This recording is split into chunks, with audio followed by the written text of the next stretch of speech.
friends, so obviously the cost of groceries has been a hot topic for a little while now, and one of the things that I keep seeing mentioned is the cost of bread. Even just a basic American white loaf of sandwich bread is costing $1, $2, up to $4 or $5 a loaf these days, depending on what brand you get and where you are. And the bakery breads are costing even more for teeny tiny loaves of bread. I've also been seeing a lot of people talking about how they wish they could just make bread for themselves and their families, but that it's too hard or too much work, or they just don't have the time to do it. And that can definitely be true. Some breads definitely are some skill, maybe a little bit of science. There's a reason why I haven't gotten super involved in sourdough yet at this point in my life, but I do love making bread. And so if you have been wanting to make bread and you think that it's too hard, or you don't have enough time, or you don't have the equipment, or anything that is preventing you from doing it when you want to do it, I'm hoping that this video will help you, because I'm going to share with you the easiest, simplest, just about anybody can make bread recipe that I know. I am talking about a no-knead bread recipe. No-knead recipes are very popular. There's a lot of them out there. I find that they tend to all be pretty similar, follow the same concepts, just very slight variances in the amounts of the ingredients. So I'm going to share with y'all the one that I usually use and the methods that I usually use to make it. This recipe is so easy that a few months ago when I was on a trip with friends, I found a loaf pan in our rental, and I was making us loaves of bread every day, and it was barely taking any of my time. For this bread, you only need 4 ingredients, 5 if you're having a bread emergency and you need your bread sooner rather than later. I'm going to share both of those. You also don't need any kind of special bread pan or Dutch oven or anything like that to make bread with this no-knead recipe. You almost definitely already have something in your kitchen that you can use to bake it. So to start off, I've got about 3 1/4 cups of flour. Then I've got a half of a teaspoon of yeast. This is actually leftover yeast from that trip that I'm talking about, because I went to Walmart and I got a 5-pound bag of flour and one of these like little 3-packs of yeast, and that's just what I was doing to make bread all week. Our rental already had salt, which is the 3rd ingredient, and you're just adding a teaspoon to 2 teaspoons. And then finally, I'm adding 1.5 cups of pretty warm water. What's really cool about this recipe is that you don't have to proof your yeast ahead of time. And then this all just gets stirred together. Technically, I probably should have stirred all my dry ingredients together first. Usually I would do that, but I just wasn't even really thinking about it. This just gets mixed pretty quickly until all of the flour is incorporated. I'm also giving it an extra couple mixes since I didn't mix like the salt and the yeast fully into the flour first. But you see I got a pretty wet, shaggy ball of dough here, and that is just what we're looking for. So my hands never have to touch this dough. That's all there is to it. I just went and grabbed myself a clean kitchen towel. It's got a few stains on it, but I promise it's clean straight from my linen closet. And now all I'm gonna do is just let this rise on my counter for 12 to 18 hours. That's usually what I try to go for. I've definitely forgotten it before and not gotten back to it for like 24, close to 24 hours, and it still worked out fine. So I just like to start this dough at a time the night before or the evening before, where the next day it'll be convenient for me to spend a few minutes to throw it in the oven and then have it baking in the oven for a little bit. I'll be back with y'all tomorrow. Hey y'all, it is the next day. I am gonna be ready to bake my dough from yesterday soon, but you can see I've got another bowl with 3 cups of flour here. I also wanted to show y'all the faster way of making this bread. I will say, I do think it comes out better and has more depth of flavor with the overnight rise or with the longer rise, but they're still both good bread. So this is very, very similar to yesterday's recipe. I've got roughly 3 cups of flour here.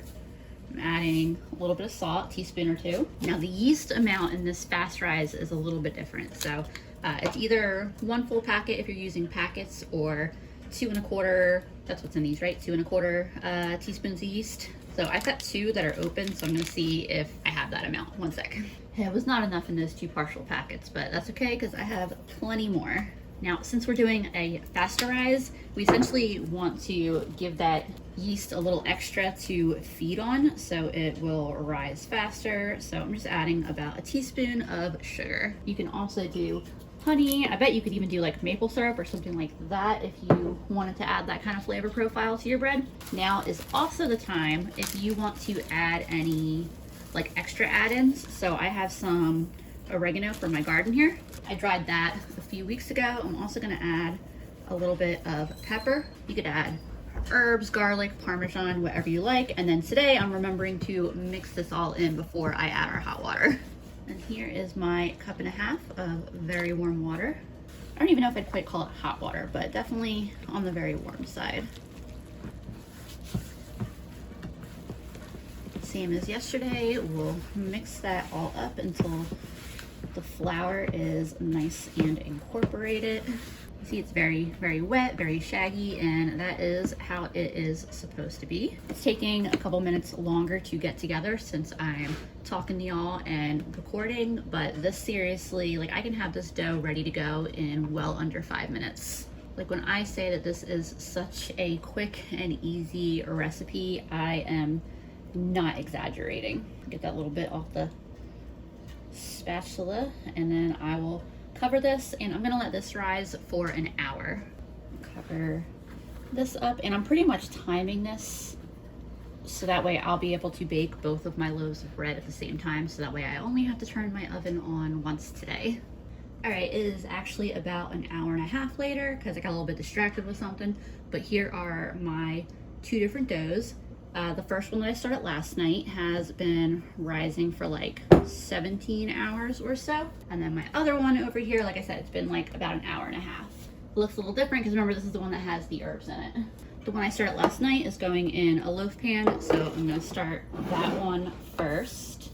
Flour my counter up, sprinkle some dough onto the top, or some flour onto the top of the dough. So my hand is nice and floured, and I'm just gonna kind of roll this right out of the bowl. You can see it's still pretty wet.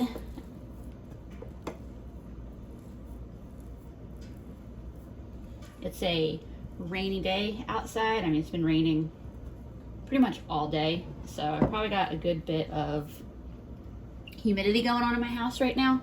Sprinkle some flour on top, and I'm just going to kind of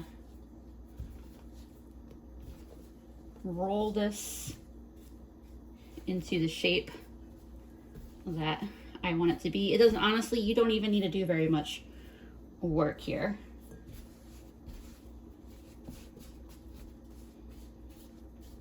But I'm just making sure it's coated in a little bit of flour. And I'm gonna drop it right into this loaf pan. It does not have to be perfect by any means whatsoever. I'll set this to the side real quick and bring my other dough back over here. And I'm doing almost the same thing, getting a good bit of flour onto the counter, some flour on top of the dough. And I'm gonna roll this out onto the counter. This one I'm gonna make in a Dutch oven. I think I'm gonna do it in my round Dutch oven.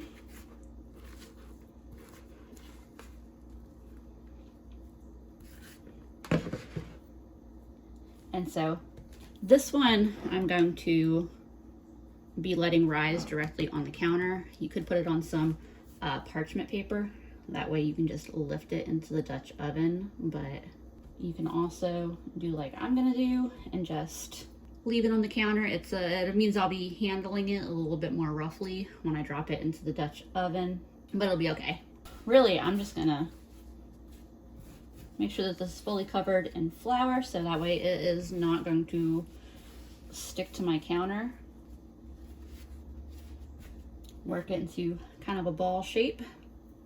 If I was using my oval cast iron, I could do it into more of an oval shape, but I mean, this is good enough for me. Like I said, this is easy, low stress bread. These are gonna have a much shorter second rise. I'm gonna cover them up and preheat my oven to 450. And this is the Dutch oven that I'm using. And I'm going to preheat the Dutch oven with the oven. So I haven't started the oven yet. Just gonna pop that in the oven and then set that to 450. And I'm gonna let that preheat for the full 20 minutes that the bread is rising. My oven and Dutch oven are fully preheated. These have been rising for about 25 minutes. I'm going to very, very carefully pull my Dutch oven out. Whoops. Funny story, I had a silly little moment. I have a double oven and I preheated the top oven and not the bottom oven with the Dutch oven in it because 90% of the time I use the top end oven, so it's just a habit. Since it's already preheated, I'm gonna put the loaf in there now for 30 minutes. Oh, no wonder it's smoking. I was storing a sheet pan in there. I'll let that bake for 30 minutes, and my other dough here is just gonna get an extra long rise time because I wanna let that Dutch oven preheat. Actually, you know what? I have a thought. I had been planning to make a third loaf of bread to show y'all just how versatile and that you probably have something in your house already that you can make this in. So I have a glass dish here and I'm gonna transfer this to the glass dish and just make it right now at the same time as the loaf because I don't want to have to heat up both ovens. So I'm just gonna carefully transfer this, and this is exactly what I would be doing with the Dutch oven as well.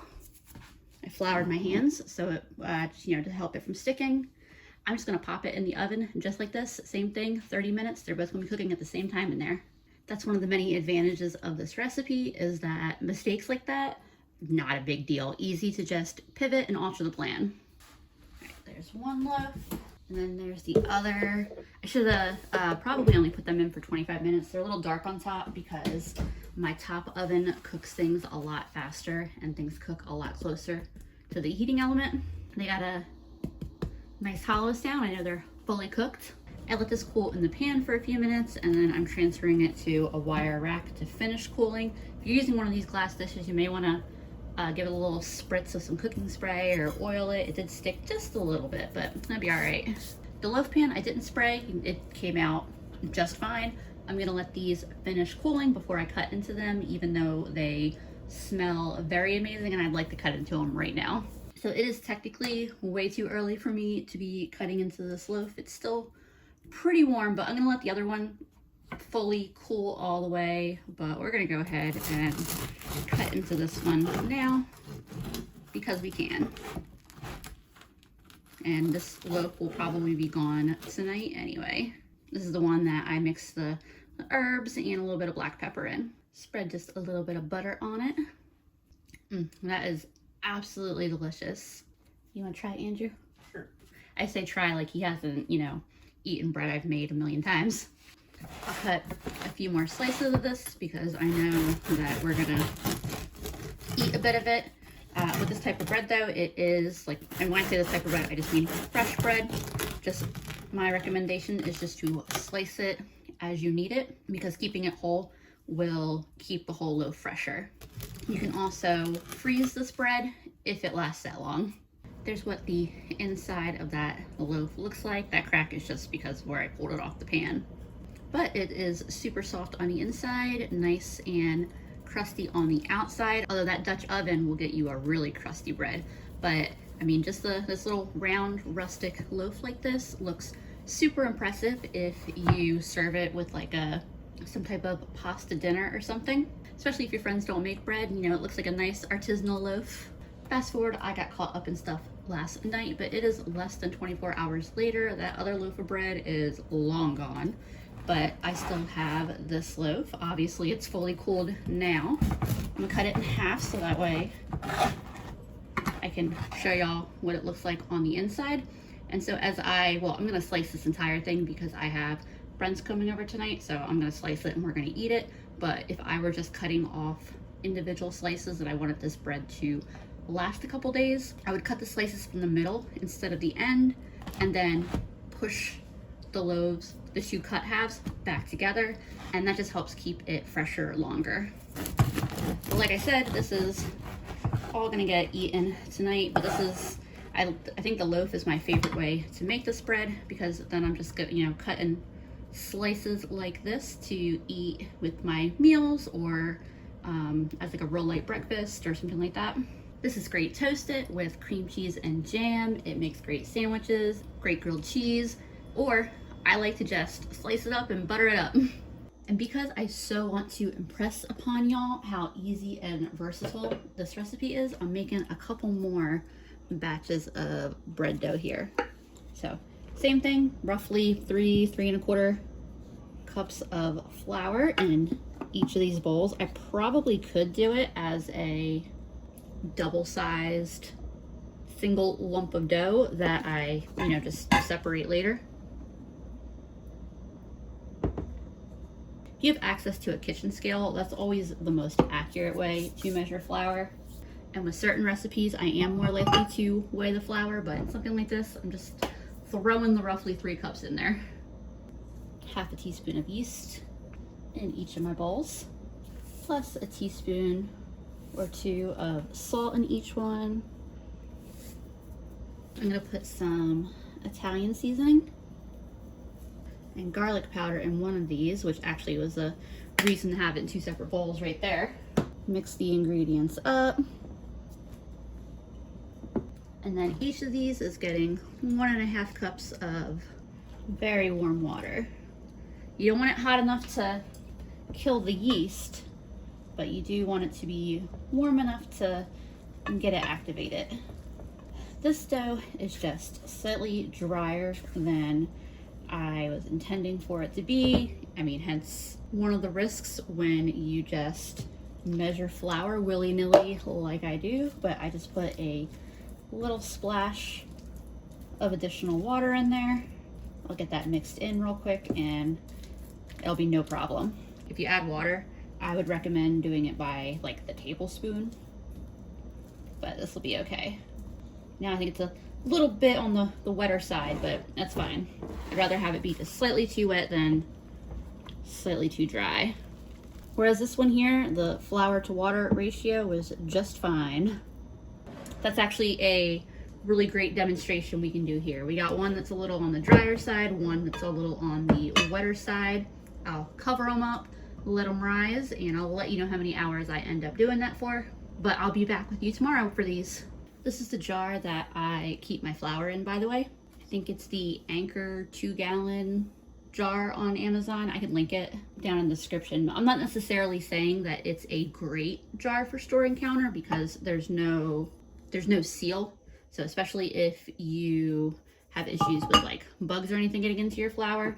I've been using this since Christmas for flour and I have not had any issues, but I am pretty constantly cycling through the flour. I just really found that having a big jar of flour on the counter makes me so much more likely to actually make bread and other flour-based recipes much more often. If it's just there and I can just reach in, I've got my measuring cup right in there.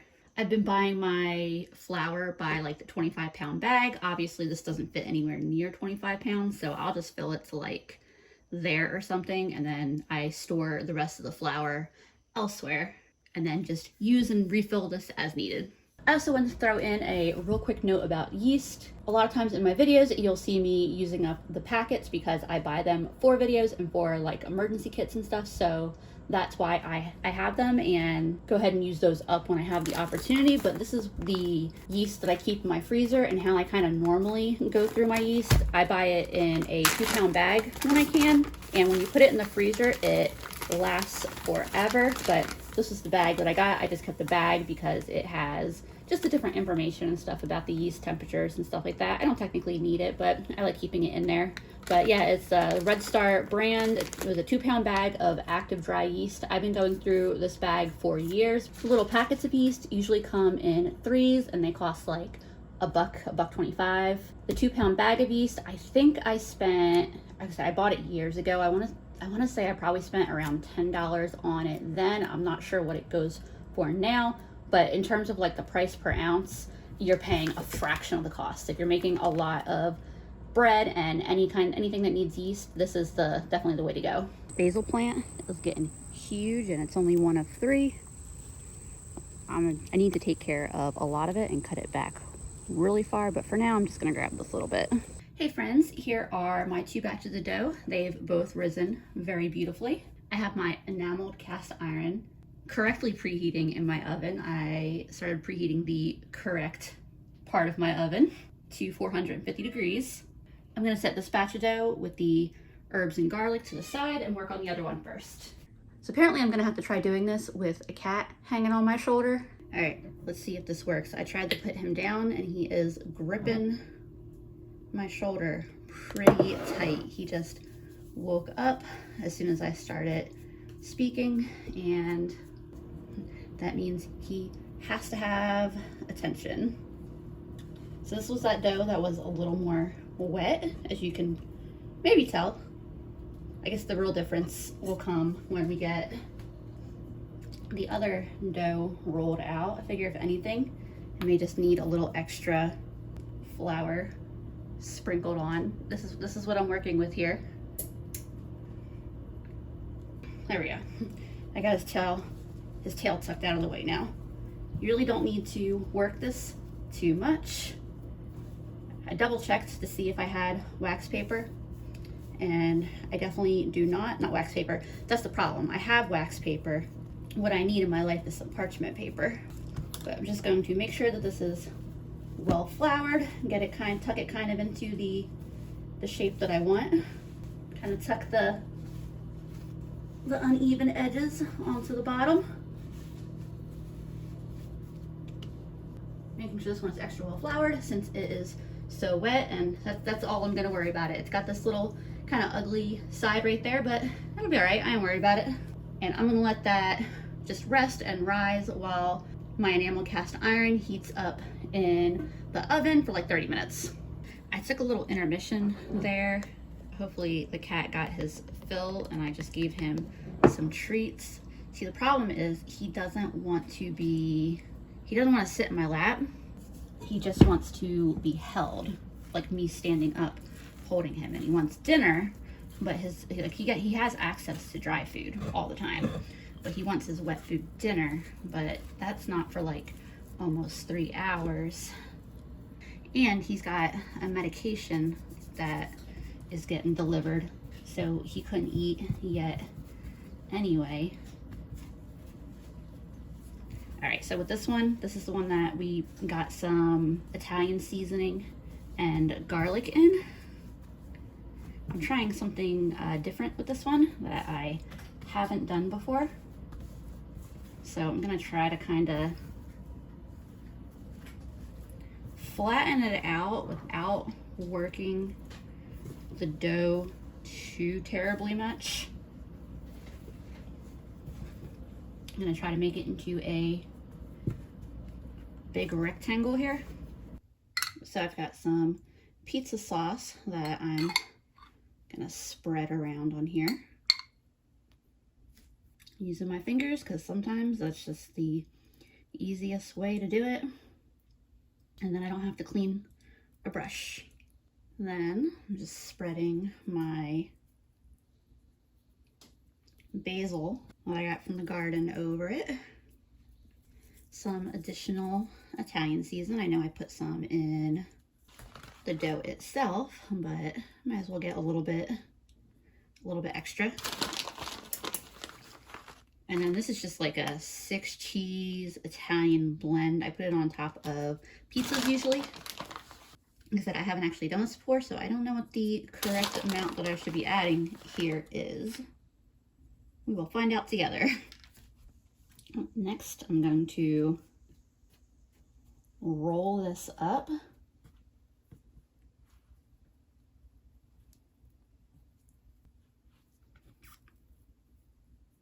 Trying to get all the toppings kind of wrapped up entirely here. I think I'll need to put just a little bit more flour on top of there.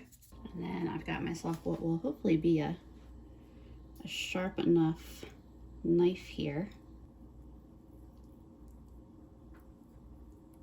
Pretty much I'm just trying to cut it deep enough to expose the toppings. Or I guess they're not really toppings at this point, they're insides now. Slicing to expose the pizza guts, we can call it that. And then we'll send this end in this way and this end in that way to kind of create a figure 8 kind of shape there. And I want to let this rise on the pan I'm going to be cooking it on, but I need to take care of that real quick.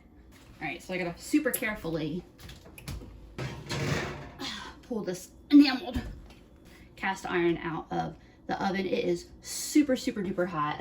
I always put it on one of those little trivets just because I really like to be careful about taking something super hot out of the oven and putting it directly on the glass top. And then so I'm just gonna carefully lift this up. If I had it on parchment paper, I could just lift the parchment paper and drop it in. And especially if you're using a deeper enamel cast iron, that's really nice to have. But I'm just going to be nice and gentle with this while trying to be careful not to touch the pan as well. There we go. Wasn't quite as graceful as it could have been, but that's okay.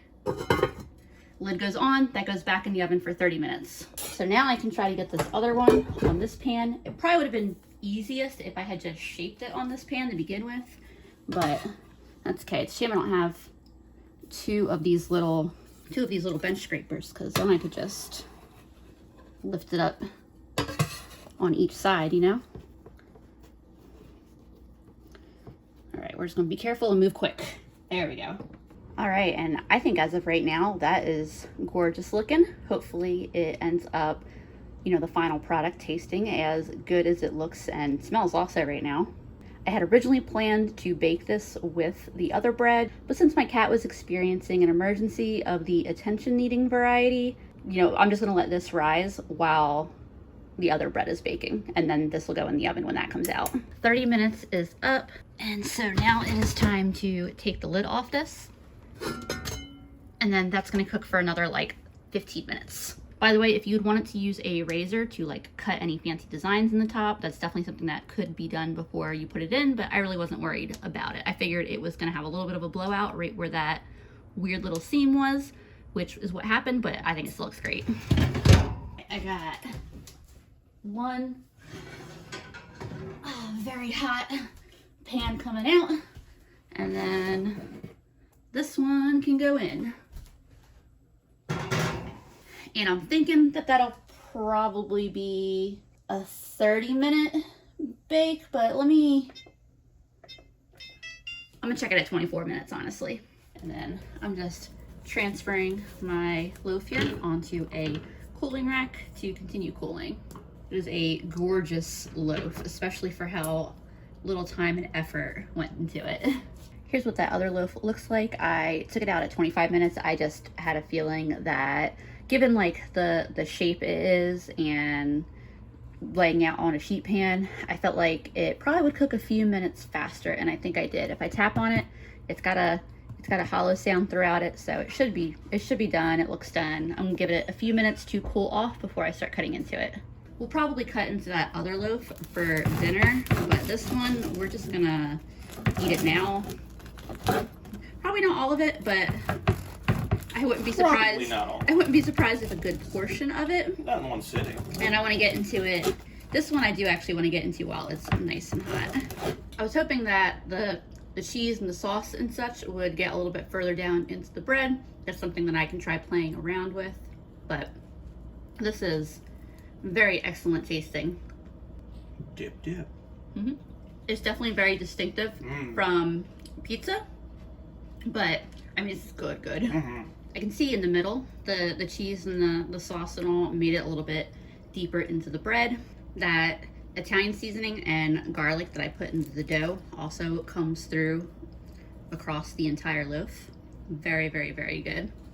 This was definitely very easy, very delicious, and just like visually, in my opinion, very impressive looking. All right, it is quite a while later. It is time to cut into this loaf of bread. Over here, I am frying up some scrapple for dinner. We're gonna have a little, I'm not sure if we're gonna do a little breakfast for dinner or a grilled cheese and scrapple sandwich. I haven't decided yet.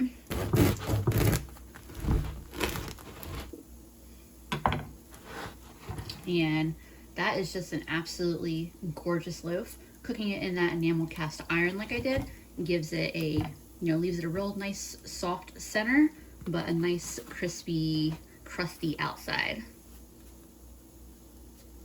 But yeah, I love everything about this loaf right here. And this bread just smells so good too. Like I said, the quick method where you add a little sugar and have a shorter rise definitely makes an absolutely acceptable loaf of bread, but that longer rise just makes it that much better that I try to always do that longer rise if possible. Honestly, I think that scrapple is on par with bacon in how good it is. I decided to go with scrapple grilled cheese sandwiches. I've got half a slice of cheddar and half a slice of pepper jack on there. Oh yeah, these are looking good. That cheese is getting nice and ooey gooey melty. Pretty nice sandwich. That is so good. So my main goal in this video was to share with y'all a bread recipe that was so simple and easy. I hope that this video helped encourage you that you absolutely can do it. Like, I 1000% believe that if you want to do it, you can do it. This is so achievable. All right, so I'm gonna assume that y'all are probably getting tired of watching me make this same bread recipe over and over again, but by showing you me doing it several times, not always perfectly, I'm hoping that that gives you the confidence and knowledge to try it out for yourself if you haven't already. Maybe you've made this bread before and you haven't done it in a while, and it'll inspire you to throw a loaf together. As always, thank y'all for watching, and I will see you again soon.